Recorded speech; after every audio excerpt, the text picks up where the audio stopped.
The Modello Living Lab is a project whose main purpose is to improve, or in this case, manufacture the future of Filipino living. The project touches a lot of interconnected topics that deal with innovation and creativity, the two most major subjects that are extensively discussed in the book, summary, and awards. Now, this video is purely supplemental and builds upon what is already discussed. This is basically a deeper dive into why this thesis is important, and this begs the question, how exactly does this thesis affect the normal person? In a nutshell, this thesis is built on the idea that Filipinos are creative, and that the real question is, where exactly is all this creativity going?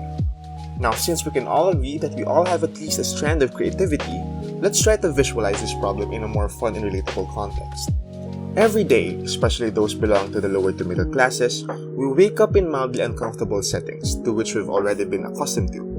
If you're an architect or just anyone who works beyond normal hours, we're unlucky enough to spend those nights in our work desks. For students like myself, I wake up to the annoying sound of my alarm, whose time I could barely see, and then hurry up to my daily commute. Which I don't even need to describe how unpleasant the experience is. But even down to the last step before getting off, the simple process of differentiating which coin is which is already a headache. Not especially for me, but to manong driver whose age is even lower compared to how long we've been a third world country. Then I get off, go to school, walk to my room, and sit on chairs that make it hard for me to even focus, and yes, I've had back problems since high school.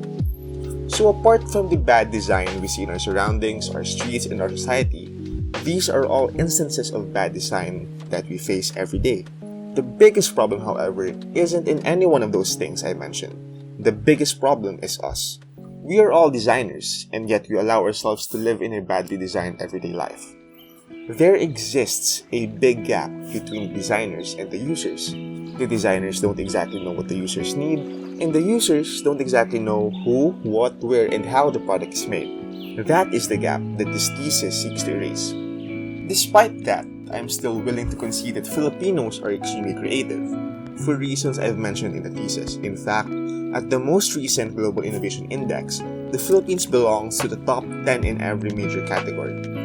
So why exactly is our creative industry still suffering? Our weakness is international integration. Filipinos are always hesitant to trust foreign countries, and I don't exactly blame them given our history and the current situation. But the fact is that the rest of the world is already at the cusp of the fourth industrial revolution, while the Philippines is still struggling to get out of the first. The best we can do then is to industrialize our country to meet the standards of the rest of the world, and we have indeed done a lot of countermeasures to improve our international integration. The Aquino administration has embraced our membership into the ASEAN Economic Community, while the Duterte administration amended the Retail Trade Liberalization Act, which made it easier for foreign businesses to operate in the country. Philippines has then become one of the most profitable targets for foreign retailers, the biggest of which so far being IKEA, the world's top innovator for home furnishing. So how exactly can IKEA affect the future of living in the country? This IKEA ad answers the big question.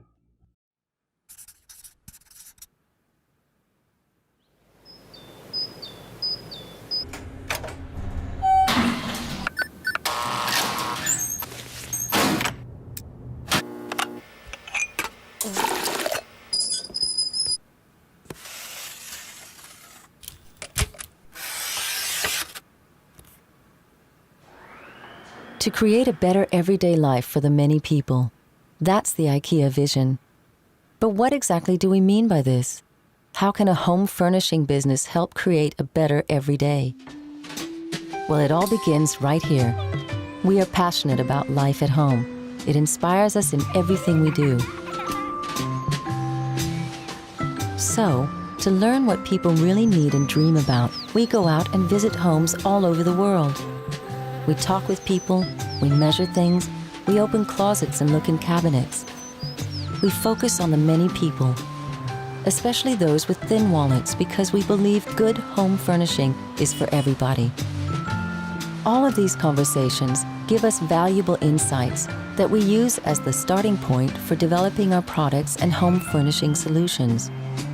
We put our heads together and work hard to come up with affordable ideas to make everyday life at home a little better by creating home furnishings that combine good quality, form, function, and sustainability with the lowest possible price.